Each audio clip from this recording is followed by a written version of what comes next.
Olá, estudantes da segunda série. Nesse vídeo nós vamos falar sobre diversidade biológica e sistemática filogenética. Vamos lá?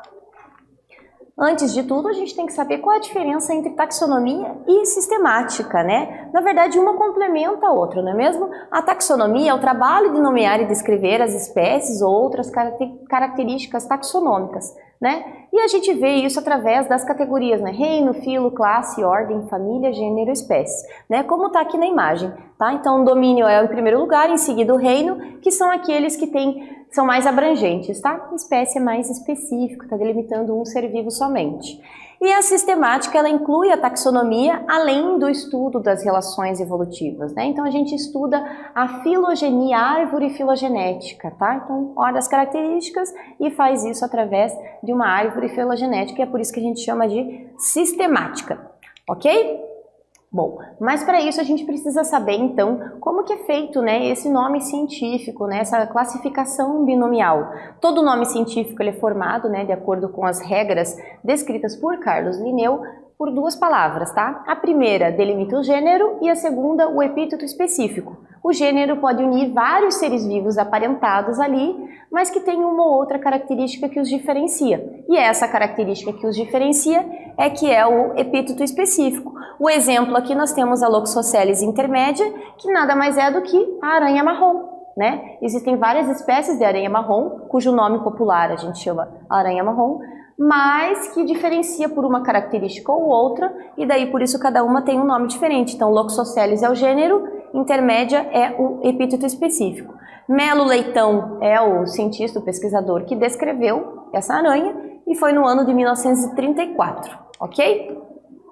O conceito de espécie. Existem três conceitos principais de espécie. O primeiro deles é o conceito evolutivo, que é uma única linhagem de populações ancestrais, descendentes, que é distinta de outras linhagens, né? Então tem a sua própria tendência evolutiva, a sua história, né? De acordo com as suas características em uma determinada região, dependendo de como é a sua alimentação, como são seus hábitos, né? O nicho ecológico, ok?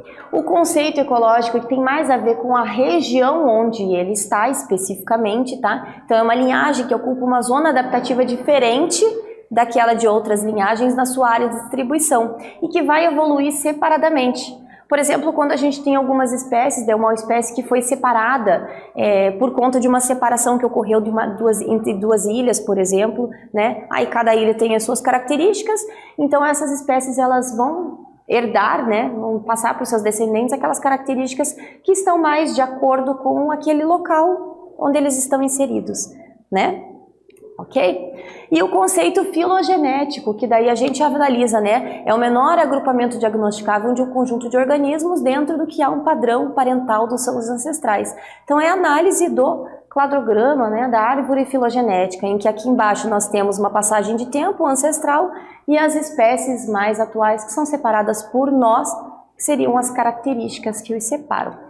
Ok? E a filogenética, mais especificamente, é justamente o estudo dessa árvore filogenética. Então você tem ali, por exemplo, né, um ancestral comum que é bilateral, tem uma simetria bilateral, então todos eles têm simetria bilateral, porém cada um deles tem uma outra característica que não é incomum entre eles, é por isso que eles estão separados, né? Essa espécie específica aqui está separada das outras duas por conta de uma característica que somente os dois têm, ok? A cladística e a sistemática filogenética, né? Então ela tem a ver com as variações herdáveis. Então são aquelas características que são passadas, né, entre gerações, tá? Então através desses nós, onde ficam as características, a gente sabe que essa característica, por exemplo, presente nesse nó, foi passada para a linhagem A e B, ok?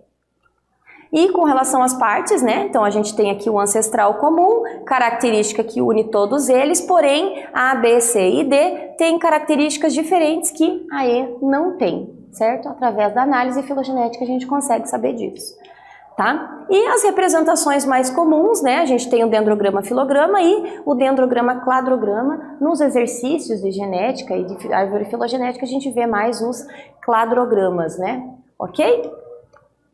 Bom, nesse vídeo então nós falamos sobre a diversidade biológica, classificação, né, a sistemática. Eu espero que vocês tenham gostado e até breve.